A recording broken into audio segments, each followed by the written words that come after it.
So, ayun guys, para mamayang hapunan, maglalaga tayo ng buto-buto na merong lotus roots at peanut. Ayan. Lotus root soup with peanut. Ayan. So, yun guys, nilagay na natin yung buto-buto kanina pa.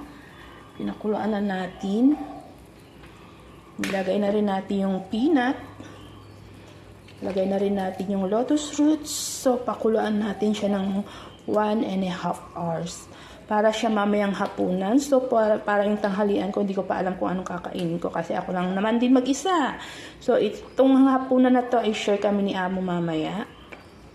Hapunan. So, ayan guys, for today's video. Yan lang muna guys. Good morning.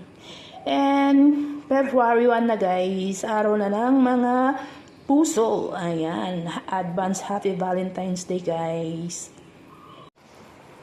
So, ayan na guys. Kumukulo-kulo na siya guys. May kulang-kulang 2 oras na siyang kumukulo guys. Pwede na natin siyang i-off yung fire. Ayan. Para sa aming hapunan guys. Buto-buto ng baboy. Nilagang buto-buto ng baboy sa lotus root at peanut.